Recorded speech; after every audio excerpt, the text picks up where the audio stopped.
7월 6일 오늘 하나님의 말씀은 열왕기하 12장 말씀입니다. 4절로 8절 말씀. 요아스가 제사장들에게 이르되 여호와의 성전에 거룩하게 하여 드리는 모든 은 곧 사람이 통용하는 은이나 각 사람의 몸값으로 드리는 은이나 자원하여 여호와의 성전에 드리는 모든 은을 제사장들이 각각 아는 자에게서 받아들여 성전의 어느 곳이든지 파손된 것을 보거든 그것으로 수리하라 하였으나 요아스 왕 제23년에 이르도록 제사장들이 성전의 파손한 데를 수리하지 아니하였느니라. 요아스 왕이 대제사장 여호야다와 제사장들을 불러 이르되 너희가 어찌하여 성전의 파손한 데를 수리하지 아니하였느냐.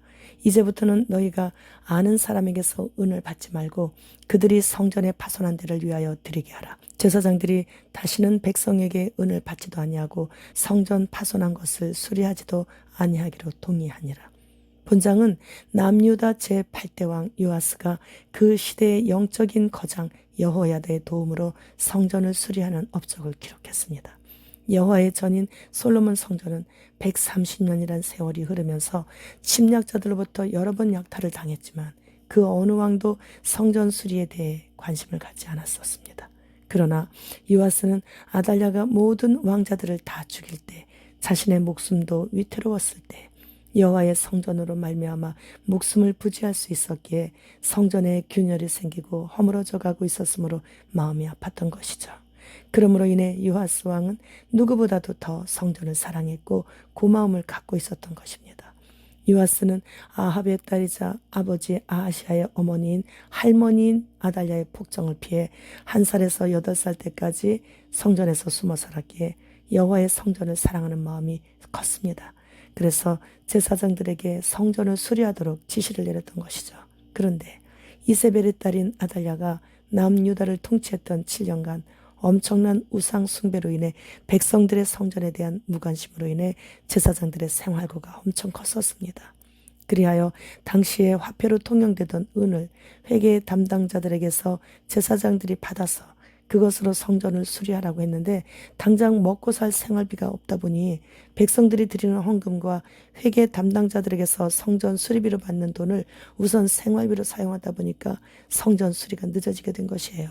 그래서 그러한 사정을 다 알았던 요아스 왕은 제사장들에게 책임을 묻지 않고 제사장들에게 백성들이 드리는 헌금을 이제부터 직접 받지 말고 회계 담당자들이 직접 받아 제사장들에게 주지 말고 직접 수리하는 자들에게 주라고 명령을 하였습니다. 그런데 당시에 성전 수리하는 데 필요한 헌금을 받아 관리했던 회계 담당자들의 정직함으로 인해 회계 감사까지도 별도로 하지 않았다고 기록되어 있는 것을 보면 아무리 우상 숭배로 더러워져도 깨끗하고 정직한 자들은 그대로 유지하고 있었다는 것을 알 수 있는 것입니다.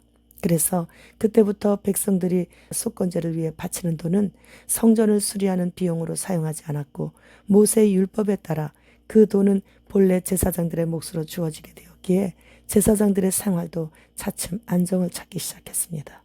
또한 요아스 왕은 왕위에 올랐을 때 제사장 여호야다의 도움을 받아 여호와 보시기에 정직히 행하면서 아달랴가 세운 신상들을 헐어버리고 성전 수리하는 데 힘썼습니다. 그러나 산당만큼은 완전히 제거하지 않음으로 인해 백성들은 여전히 우상 숭배를 습관처럼 하게 되었죠. 역대하 24장 17절로 18절 말씀. 여호야다가 죽은 후에 유다 방백들이 와서 왕에게 절하매 왕이 그들의 말을 듣고 그의 조상들의 하나님 여호와의 전을 버리고 아세라 목상과 우상을 섬겼으므로 그 죄로 말미암아 진노가 유다와 예루살렘에 임하니라. 이렇게 세월이 지나면서 고모부이면서 대제사장인 여호야다가 죽자 요아스 왕은 다시 우상 숭배에 빠지게 되었습니다. 요아스 왕은 그러면 안 되는 사람이었어요. 아달랴가 메시아 오실 길을 완전히 끊어놓으려고 작정하고 모든 왕자들을 다 죽일 때 공주인 고모와 고모부인 대제사장의 도움으로 혼자만 간신히 살아남아 성전에서 숨어 살다가 왕위에 올랐기에 어려서부터 성전 사랑하는 마음이 남달라 왕위에 오르자마자 일단 성전 수리하는 데부터 힘썼던 것이에요. 그런데 대제사장 여호야다가 죽자 아달랴가 섬겼고 아달랴 모친인 이세벨이 섬겼던 아세라 목상과 우상들을 다시 섬긴다는 것은 결코 있어서는 안 되는 것이죠. 하나님의 은혜를 원수로 갚은 요아스는 결국 신복들의 반역으로 목숨을 잃고 말았습니다. 이런 것을 보면서 우리는 끝까지가 얼마나 중요한가를 깨달아야 돼요. 나도 한때는 그랬던 적이 있어서 이거 안 됩니다. 큰일 날 일입니다. 현재 지금 그래야 되는 것입니다. 그리고 나에게 항상 정신적, 신앙적으로 좋은 참 지도자가 있게 해주시기를 기도해야 되는 거예요. 순간 사람 잘못 만나면 오늘 본문의 요아스처럼 지금까지 모든 잘한 일들이 다 물거품이 되고 제 명예 살지도 못하게 될 수 있기 때문이죠. 스페인의 유치원은 동성끼리 결혼식 놀이를 하게 함으로 인해 앞으로 동성 결혼을 하도록 강요를 당하고 있습니다.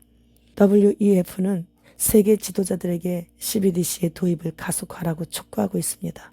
그리고 그들은 올 6월부터 디지털 건강 인증 네트워크 통합을 시작함으로 인해 모든 국민들의 재정적 통제를 앞으로 국가로부터 받을 수 있도록 하고 있습니다.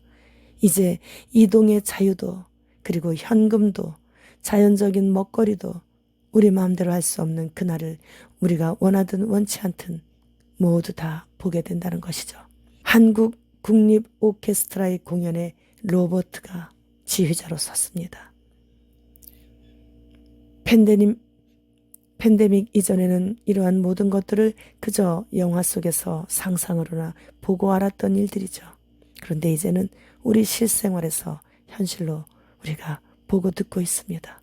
이제 우리는 거룩하고 경건한 삶을 살 수 있고 회개를 할 수 있도록 하나님의 말씀으로 책망을 듣는 것을 즐거워하고 감사하게 받을 수 있어야 합니다. 주님 도적같이 오십니다. 주님 어서 오시옵소서. 마라나타.